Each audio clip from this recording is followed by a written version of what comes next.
There is a quiet knowing stirring within you, a restlessness that your daily life can no longer contain, a sense that a great change is not coming but is already here, waiting for your permission to begin. You have felt it, in the hollow space after an achieved goal, in the strange disappointment of a comfort you worked so hard to build, in the dream that will not fade upon waking. For years, you may have called this feeling anxiety, a problem to be solved, a weakness to be overcome. But what if you have been mistranslating the most important message of your life? Carl Jung once wrote, "Who looks outside dreams, who looks inside awakes." This feeling is not an alarm of danger. It is the sound of your own soul waking up. It is whispering, in a voice as deep and certain as the earth itself, "You are ready now." Readiness is not a destination you arrive at. It is a truth you remember. You have been in a silent training for this very moment your entire life. Number 1. The University of Suffering. Every heartache you have endured was not a punishment, but a lesson in depth. It carved out a capacity within you to feel, to empathize, to understand the language of the human heart in a way that comfort never could. That pain was not a wall, it was a doorway. Number 2. The Apprenticeship of the Mask.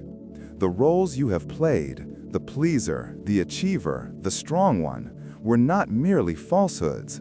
They were necessary rehearsals. You had to wear the mask of the healer to discover the genuine compassion within you.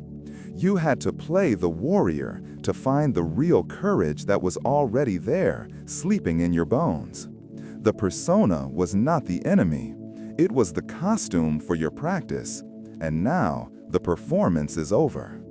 There was a man who spent 20 years building a business, a perfect image of success.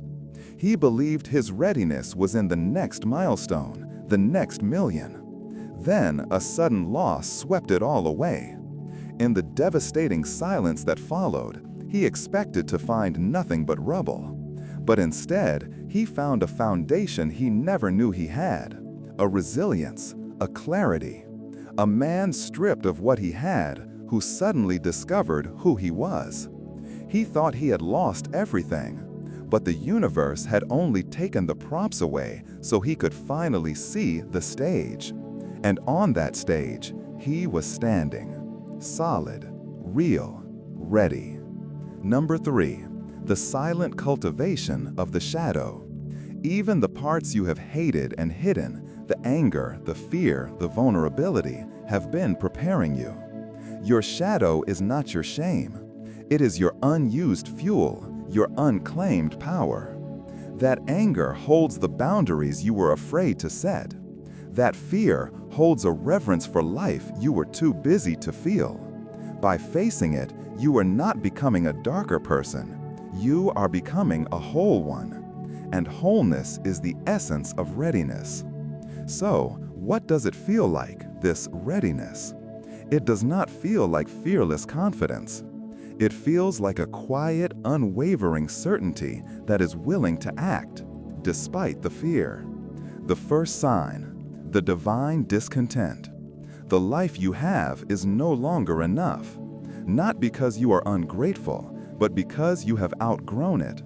The soul, like a growing child, feels the walls of the old room pressing in. This discontent is not a curse.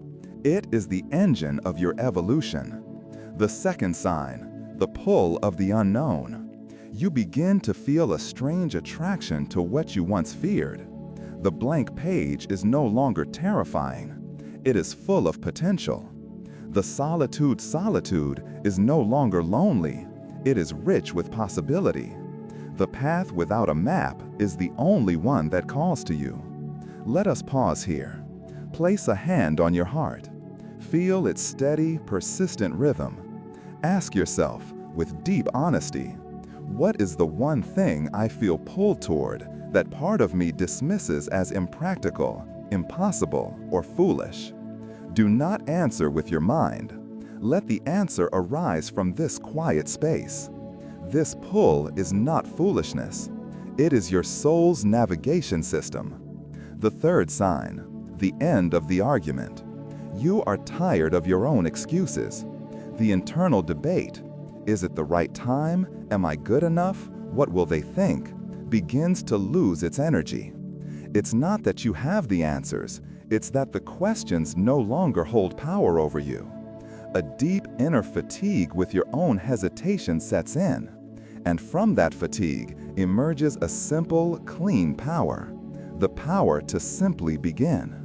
To say yes to this call is not to launch a grand heroic campaign. It is to turn the key in the lock of your own life. It is a series of microscopic, courageous choices. The first yes, the yes of attention. You commit to listening. You spend 5 minutes a day in silence, not in meditation to empty your mind, but in conversation with your soul. You ask, what do you need from me today? And you listen for the answer, in the form of a feeling, an image, a memory. This is how you build a relationship with your inner guide. The second yes, the yes of the smallest step. You do not need to know the whole path. You only need to see the very next step. And that step is always, always small. It is sending the email, buying the notebook, saying the honest word, taking the different route home. These small steps are the neural pathways of a new life, being built one conscious action at a time. The third yes, the yes of surrender. You relinquish the need for a guaranteed outcome. You understand that readiness is not about controlling the result, but about trusting the process. You are not the sculptor forcing the stone into a shape. You are the seed, surrendering to the soil, trusting the intelligence of life to help you break open and grow toward the light. This is faith, not a blind faith in a deity, but a practical, gritty faith in your own capacity to meet whatever arises. The preparation is over. The training is complete. All the joy and all the suffering, all the triumphs and all the failures have been the curriculum. You are not being called because you are perfect. You are being called because you are complete.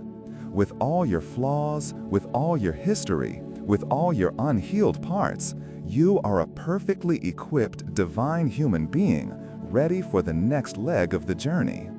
The universe is not waiting for you to become ready. It is waiting for you to realize that you already are. You have spent a lifetime looking for a sign. This is it. The feeling in your chest, the quiet knowing in your heart, the end of the old, and the terrifying, beautiful beginning of the new. You are ready. Not tomorrow, not when you have it all figured out. Now.